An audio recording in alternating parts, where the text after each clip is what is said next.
વર્ષે પણ ચોમાસાની શરૂઆત પૂર્વે આજવા સરોવર ખાતે વડોદરા મહાનગરપાલિકા દ્વારા ભગવાન શ્રી સત્યનારાયણની કથાનું પૂજનનું આયોજન કરવામાં આવ્યું. હાલમાં એક તરફ દક્ષિણ ભારતમાં ચોમાસાની વિધિવત શરૂઆત થઈ ચૂકી છે અને 2-4 દિવસમાં આ ચોમાસું મહારાષ્ટ્ર અને ત્યારબાદ ગુજરાતમાં આવી જશે. ત્યારે વર્ષોની પ્રણાલી મુજબ વડોદરા મહાનગરપાલિકા દ્વારા શહેરના જીવાદોરી સમાન પાણી પૂરું પાડતા આજવા સરોવરમાં ચોમાસામાં પૂરતું પાણી આવે તેમજ વરસાદ સારો રહે, અતિવૃષ્ટિ કે પૂર જેવી કોઈ કુદરતી આફતો શહેરમાં ન આવે તે માટે ભગવાન સત્યનારાયણની કથા પૂજનનું આયોજન કરવામાં આવ્યું. સાથે જ ભગવાન સત્યનારાયણને પ્રાર્થના કરવામાં આવી. શહેરમાં જે વિસ્તારોમાં પીવાના પાણીની સમસ્યા છે અથવા તો નવીન લાઈનો નાખવાની છે, જૂની લાઈનો બદલવાની હશે, તે કામગીરી પણ પ્રાથમિકતાના ધોરણે કામગીરી કરવામાં આવશે. આજે વડોદરા મહાનગરપાલિકા દ્વારા આજવા સરોવર ખાતે યોજાયેલ ભગવાન શ્રી સત્યનારાયણની કથા પૂજનમાં વડોદરાના મેયર પિંકીબેન સોની, મ્યુનિસિપલ કમિશનર, ડેપ્યુટી મેયર, દંડક, શાસક પક્ષના નેતા સાંસદ ડૉક્ટર હેમાંગ જોશી, વિરોધ પક્ષના નેતા ચંદ્રકાંત શ્રીવાસ્તવ સહિતના મ્યુનિસિપલ કાઉન્સિલર, પાલિકાના અધિકારીઓ ઉપસ્થિત રહ્યા હતા.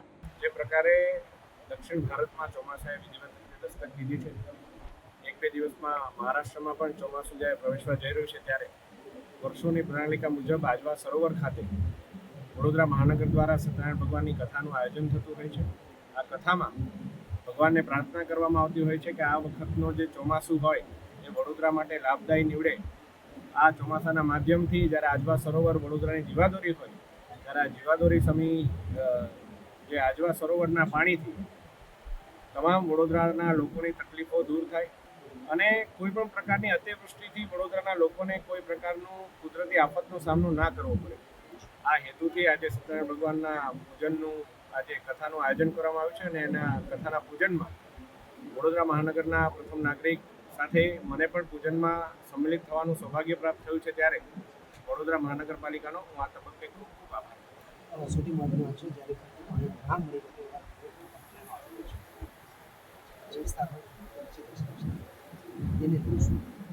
હું માનું છું કે વડોદરા મહાનગરપાલિકામાં એના અંતર્ગત સરકારશ્રીના મદદથી ઘણી એવી પાણીને લગતી પરિયોજનાઓ ઉપર કામ અત્યારે ચાલી રહ્યું છે અને 1-2 વર્ષની અંદર જ્યારે પાણીની પરિયોજનાઓનું કામ પૂર્ણ થશે ત્યારે આ તમામ વિસ્તારમાં પૂરતું પાણી, સ્વચ્છ પાણી અને સ્વસ્થ પાણી મળે એ માટેના પ્રયાસ મહાનગરપાલિકા દ્વારા કરવામાં આવી રહ્યા છે અને તમામ ચૂંટાયેલા પ્રતિનિધિઓ પણ એ બાબતે ચિંતિત પણ છે અને વખત અમે એનો અહેવાલ પણ પ્રાપ્ત કરતા રહેવા.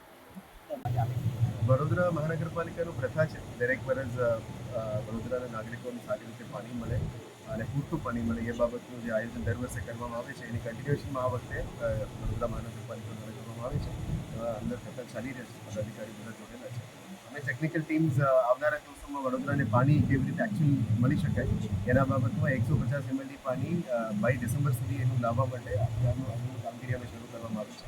Limited to water treatment plant raw water treat કરીને ટ્રીટેડ વોટર આપવા માટે પણ કામગીરી ચાલુ છે. બાય અરાઉન્ડ ઓક્ટોબર-નવેમ્બર આ કામ પૂરું કરવા માટે અમે લગભગ 2-3 વિઝિટ પણ કર્યા છે. અમે ઈચ્છીએ છીએ કે બાય ડિસેમ્બર સુધી આ કામ પૂરું થઈ જાય, કદાચ વહેલા પણ પૂરું થઈ જાય અને આવા પોન્ટૂન્સને પણ સ્ટડી પ્લેટફોર્મ આપવા માટે ઓલી બાજુ પ્લેટફોર્મની કામગીરી શરૂ થઈ ગઈ છે. રૂલ લેવલ 214 અમે મેન્ટેન કરવાનો પ્રયત્ન કરીશું અને આમાં પણ ઓવરફ્લો થાય એને કેવી રીતે ડિવોટર કરી શકે એના બાબતમાં પણ અત્યારે ચર્ચા ચાલી રહ્યા છે. આવનારા દિવસોમાં વી આર પ્લાનિંગ કે બોટ્સ દ્વારા પણ જે જગ્યામાં અમે ડિવોટર કરી શકાય, અદરવાઇઝ વોટ લેવલ મેન્ટેન કરી શકાય ત્યાં મૂકી શકાય એ બાબતમાં બોટમાં પણ નિરીક્ષણ કરવાના છે અને અપર સ્ત્રોતમાં જે ઇરિગેશન દ્વારા ચેકડેમ્સ બનાવવા માટે છે એમાં પણ કેવી રીતે અમે નાનું કામ કરીને પાણીનું ફ્લોને સ્લો કરી શકાય, ઊંચું કરી શકાય એ બાબત ઉપર ચર્ચા ચાલી રહી છે. આશા રાખીએ કે વડોદરાના નાગરિકો માટે પીવાનું પાણી પૂરતું મળે અને પબ્લિક યુઝ માટે પાણી મળે, પણ ફ્લડ મિટિગેશન મેશર્સ આના કરતાં સારું કામ થાય અને ફ્લડ મિટિગેશન મેશર્સમાં અત્યારે બંને બાજુ ઓપોઝિટ છે પણ બંને કામ સારી રીતે થાય એ માટે ચર્ચા કરી રહ્યા છે. વડોદરા સિટીની અંદર જે નીચલા ભાગોમાં જે પાણી ભરાય છે દર વખતે એ બાબતમાં પણ લગભગ 18-19 એરિયાઝ અમે આઈડેન્ટિફાઈ કરી રહ્યા છે. મીડિયાના મિત્રો પણ મને સૂચ્યું છે. આ જગ્યાઓમાં કેવી રીતે વધારે ડ્રેનેજની ખાસ સફાઈનું કામ થઈ શકે એના ઉપર પણ ભારે મૂકવાનું છે આવનારા 1 અઠવાડિયામાં.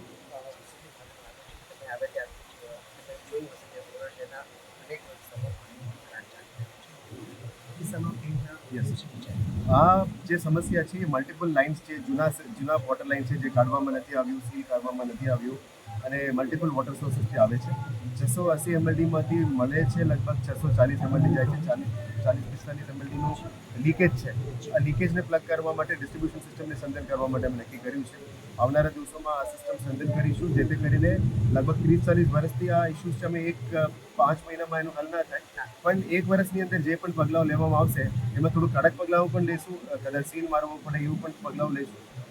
પણ તમામ પ્રક્રિયા ચાલુ રહેશે, જેથી કરીને તમામ પબ્લિકને ઈસ્ટ સાઉથ ઝોનમાં જે કચરાટ છે એ બંધ થાય અને તમામ નાગરિકોને પૂરતું પાણી મળે એ બાબત તમામ પગલાઓ લેવામાં